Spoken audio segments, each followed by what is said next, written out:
នេះត្រឹមតែមួយថ្ងៃទេណាធ្វើដូចឯងនឹងកូនអ្នកមានចាយរហូតដល់120,000ស្ដាប់អត់ច្រឡំទេអ្នកនរគ្នាបើគិតជាដុល្លារគឺស្មើនឹង$50គឺរួចបង់ថ្លៃផ្ទះមួយខែអ្វីដែលខ្ញុំខំស៊ីឈ្នួលគេមកនេះគឺអលាយហើយតែមិនអីទេដោយសារខ្ញុំនេះគឺជានិស្សិតដ៏ល្អដល់សិនគំរូអញ្ចឹងណាត្រូវមាត់គ្រូតាំងម្លឹមចាគឺដោយសារតែរៀងស្បែកជើងពាក់ខនឹងឯងដោយសារតែស្បែកជើងខ្ញុំនឹងបងប្អូនវាខ្ចីនិយាយរួមគឺថាសយពេញមួយថ្ងៃតែម្ដងជីវិតខ្ញុំខ្លាចជានិស្សិតពេទ្យនេះគឺថារោគរាក់ជានិស្សិតធនាគារទៀតចាចង់និយាយចឹងតែពេលរៀនធនាគារណាដូចជាមិនរោគរាក់ដល់ថ្នាក់នេះទេដល់ពេលខ្លាចជានិស្សិតពេទ្យនេះស្អីក៏រោគរាក់យ៉ាងហ្នឹងហើយមើលម៉ូតូនេះលោកអើយជិះទៅក្នុងពេញសោះហេតុអ្វីក៏ដីយ៉ាងហ្នឹងនិយាយថាម៉ូតូជិះទូទៅអត់ទៅមុខបានចូលជាងណាទាំងស្ដោកតែម្ដងអញ្ចឹងហើយផ្ដាំតអ្នកអរគ្នាថានៅពេលដែលជិះម៉ូតូណាកុំចេះតែជិះខ្លាំងពេកគួរតែឆែកមើលគ្រឿងក្នុងវាផងទៅកុំឲ្យដូចខ្ញុំមកទូតែម៉ូតូមិនទៅមុខទៅរកជាងអញ្ចឹងវាអស់ច្រើនបែបហ្នឹងគឺមិនខុសទេចាដោយសារតែថ្ងៃនេះមានការខូចចិត្តជាខ្លាំងខូចចិត្តស្អិតទ្រូងនៅមិនសុខក៏សម្រេចចិត្តថាដុតភ្លើងនៅមុខបន្ទប់តែអ្នកណាអាចកំដរខ្ញុំសែតបានហេតែច្រឡំថាដុតអាំងអីទៅគឺមែនទេចានេះងាកមកមើលខាងនេះវិញសិន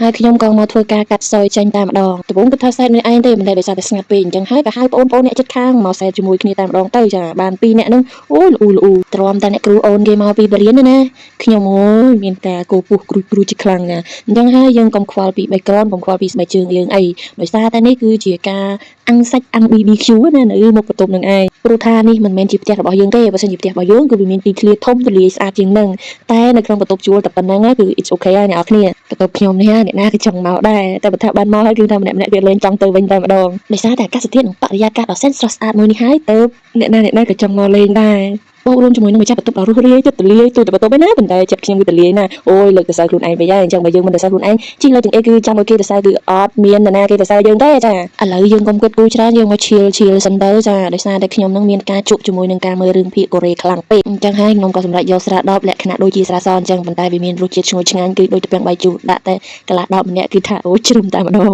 ខ្ញុំជ្រើសរើសយកជីនរ៉ូដោយសារតែជីនរ៉ូគឺមិនធ្វើឲ្យយើងដុសក្បាលពោះនោះទេវាមិនដូចជាប្រភេទពួកកំប៉ុងណាអានេះយើងធ្វើទៅតាមទឹកលុយអញ្ចឹងណាតែឥឡូវមានអីអ្នកនរគ្នាគឺថាដាក់ទៅគឺថាមានអារម្មណ៍ស្រស់ស្រាយឥឡូវសុំឈៀលមួយទៀតមកអត់ចង់ឲ្យអ្នកនរគ្នាឮសំឡេងទេខ្លាចអ្នកនរគ្នាស្រក់ទឹកមាត់អីចឹងណាជីវិតមួយនេះគឺថាស្រស់បំប្រងតែម្ដងណាអូនិយាយថាដូចរុក្ខជាតិបៃតងអញ្ចឹងបើសិនបើយើងផឹកនៅក្រៅគឺថានៅពេលដែលយើងស្វឹងទៅគឺអត់មានអ្នកមើលថែណាមួយទៀតខ្លាចមានអ្នកនាំមកផ្ទះអញ្ចឹងណាព្រោះថាយើងនឹងវាខ្លួនមួយគឺអត់ដូចគេអ្នកមានគូទេតែសម្រាប់គេមានគូទោះបីគេផឹកនៅក្រៅផឹកនៅណាក៏បានដែរតែយើងនៅបន្ទប់គឺអត់ជាបញ្ហាផឹកហើយគឺថាដេកតែហ្មងអញ្ចឹងវីដេអូនេះគឺមានតែប៉ុណ្្នឹងអរគុណបងប្អូនទាំងអស់គ្នាសម្រាប់ការទស្សនាជុំនេះវីដេអូក្រោយបាយ